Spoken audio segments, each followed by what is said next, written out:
Datuk Seri Najib Razak menempelak Pakatan Harapan kerana masih memainkan isu aliran keluar dana haram untuk menipu rakyat, sedangkan pada masa sama Pakatan Harapan yang memasukkan cukai barangan dan perkhidmatan GST. Bekas Perdana Menteri itu berkata, GST adalah satu-satunya cara untuk menyelesaikan masalah berkenaan. Tanpa GST, kerajaan tidak lagi berupaya untuk mengurangkan cukai pendapatan atau korporat, dan ini akan memberi kesan buruk kepada daya saing negara ini sebagai tumpuan perniagaan dan pelaburan. Mengurangkan kadar cukai korporat juga penting dalam menangani masalah pengaliran keluar dana haram, di mana ia sudah pun menjadi satu masalah kepada negara sebelum saya dilantik sebagai Menteri Keuangan atau Perdana Menteri, jelas Najib. Beliau mengulas kenyataan Datuk Seri Anwar Ibrahim yang memetik laporan institusi dari Washington DC, Global Financial Integrity, berhubung aliran keluar dana tidak sah dari Malaysia. Ketua pembangkang itu didakwa memetik laporan tersebut untuk memberi gambaran seolah-olah ratusan bilion ringgit telah dicuri dan dibolari keluar dari Malaysia oleh ahli politik dan penjenayah.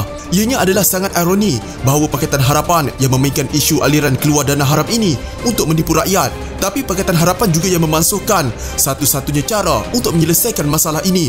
Lagi kelakar ialah hari ini juga mereka masih tidak berasa kesal atau malu untuk gunakan isu ini untuk terus menipu rakyat. Sambil memberi contoh, Najib berkata pada tahun 2004 dan 2005 sebanyak 21.2% dan 24.6% keluaran dalam negara kasar KDNK negara ini hilang ekoran pengaliran keluar modal tidak sah ke negara-negara jiran. Ini adalah satu jumlah yang besar kerana Malaysia tidak menerima sebarang manfaat, malah tidak boleh mengenakan cukai namun dinikmati negara lain, tegas beliau. Tambah beliau, sebanyak 80% daripada pengaliran modal tidak sah ini adalah ekoran harga tidak betul dalam perniagaan dan berikutan perbezaan cukai korporat antara negara. Sebagai contoh, sebuah penghilang berpusat di Malaysia yang mana cukai korporat adalah 28% boleh menjual barangan mereka secara murah kepada syarikat pengedar dimiliki mereka dengan kadar cukai adalah 17%. Dengan berbuat demikian, penghilang itu dapat mengelak daripada membayar cukai yang banyak, tetapi negara lain dapat mengutip cukai yang sepatutnya hak negara ini.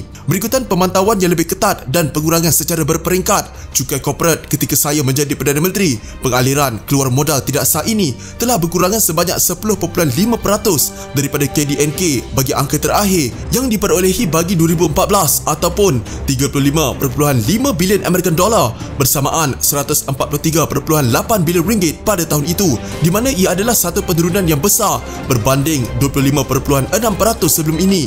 Masalah aliran keluar kewangan secara haram ini melibatkan jumlah beratus-ratus bilion. Sistem pengawasan yang lebih baik di bawah GST selain kemampuan untuk mengurangkan cukai korporat turut mengurangkan pengaliran keluar modal tidak sah. Namun kita bakal kehilangan keupayaan ini tidak lama lagi, ujar beliau.